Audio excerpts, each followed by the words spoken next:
नमस्कार, आप देख रहे हैं नवकुंज समाचार टाइम्स और मैं हूं आपके साथ रविक्षा शर्मा।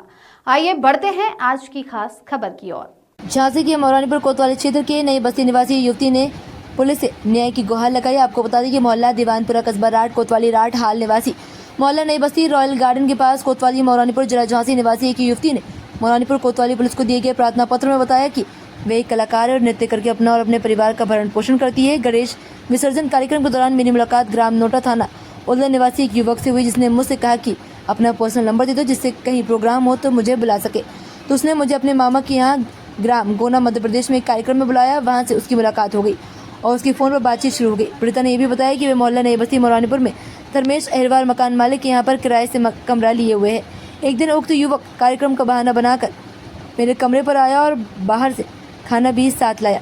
उसने खाने में कुछ नशीला पदार्थ मिलाकर मेरी आपत्तिजनक तस्वीरें खींच ली। इसके बाद वह उसके ब्लैकमेल करने लगा, तुम मुझसे शादी कर लो। तस्वीरें देखकर पीड़िता शादी के लिए तैयार हो गए। उक्त युवक मोहल्ला नई बस्ती मौरानीपुर में लगभग 8 महीने रहा। पीड़िता के साथ शारीरिक और मानसिक शोषण करता रहा। इस दौरान पीड़िता की कमाई के 7 लाख रुपए शादी के लिए जेवरात बनाने के लिए लेकर ले गया। कुछ दिन बाद जब पीड़िता ने शादी करने के लिए बोला तो बहाने बनाने लगा। एक रात खाना खाकर हम दोनों सो रहे थे, तभी उक्त युवक के मोबाइल पर एक फ़ोन आया तो पीड़िता ने रिसीव कर लिया। उस पर महिला की आवाज़ आई और पूछने लगी, आप कौन हो, मेरे पति कहाँ हैं। तो मुझे पता चला कि वह शादीशुदा है, उसके 2 बच्चे भी हैं और मुझे अविवाहिता बता रहा था। इस बात को लेकर हम दोनों में विवाद हो गया और वह शादी करने से मना करने लगा। जब मुझे प्रार्थियों से शादी के जेवरात बनाने के लिए दिए हुए 7 लाख रुपए वापस मांगे तो फ़ोन पे 1.5 लाख रुपए वापस दे दिए। इसके बाद उक्त युवक पीड़िता से ना तो मुझसे शादी कर रहा है और ना ही उसकी बाकी के रुपए वापस कर रहा है। जब पीड़िता के घर वालों को इस मामले की पता चला तो वे नाराज हो गए। पीड़ित युवती ने कोतवाली पुलिस को प्रार्थना पत्र देकर उक्त युवक के खिलाफ कार्रवाई करने की मांग की है। क्या घटना हुई आपके साथ? सर, मैं यहाँ रहती थी मौरानीपुर में, रात की रहने वाली हूँ। मैं डांस करती हूँ तो मैं मौरानीपुर में नई बस्ती में रहती हूँ। तो एक राहुल नाम का लड़का है जो मुझे गणेश जी विसर्जन में मिला था।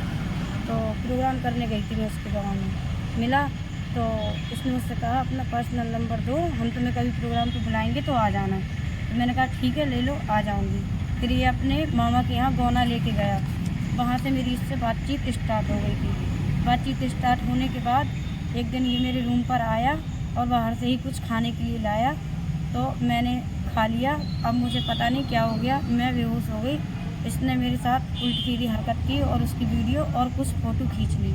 उससे ये मुझे ब्लैकमेल करने लगा कि मैं ये वीडियो और फ़ोटो तब डिलीट करूँगा जिस दिन तुम मुझसे शादी कर लोगी। तो मैंने शादी करने के लिए हाँ बोल दिया।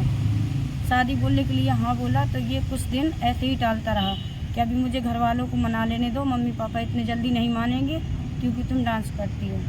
ठीक है, तो डांस करती हूँ। फिर ये मेरे साथ ही रहने लगा, यहीं रूम पे रहते रहते ये मेरे साथ रहने लगा। तो मतलब पैसे जो मेरे थे बुला के और अपना पैसे दो और तुम्हारे लिए जेवर बनवाना है, शादी करनी है। तो मेरे पास घर पे जो कैश थे वो लेकर आई और जो प्रोग्राम का पैसा था पूरे मिला के 7 लाख रुपए ये मेरे से ले गया जेवर बनवाने के लिए। और फिर उसके बाद एक दिन ये रूम पर आया तो हम दोनों खाना खा के सो रहे थे तो इसने मुझसे कहा कि मैं अभी तुमसे शादी नहीं कर पाऊँगा। मैंने कहा ठीक है कोई बात नहीं। फिर इसके फ़ोन पे एक कॉल आती है नए नंबर की। मैंने उठाया तो इसमें कोई लेडीज़ बोल रही थी। मैंने इससे पूछा कि कौन है, तो वो बोली ये मेरे हस्बैंड हैं।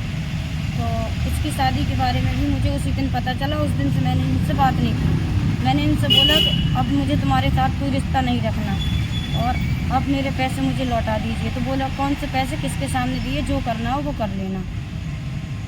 कुछ पैसे वापसी भी किए? 1.5 लाख रुपये इसने मुझे फ़ोन पे से वापसी किए हैं। उसके बाद ये पैसे नहीं दे रहा है। अभी कहाँ गई थी आप? अभी मैं गई थी मौरानीपुर थाने में उसकी एप्लीकेशन देने के लिए। क्या चाहती हैं आप? मैं तो यही चाहती हूँ उसको सज़ा हो जाए, मैं और कुछ नहीं चाहती हूँ।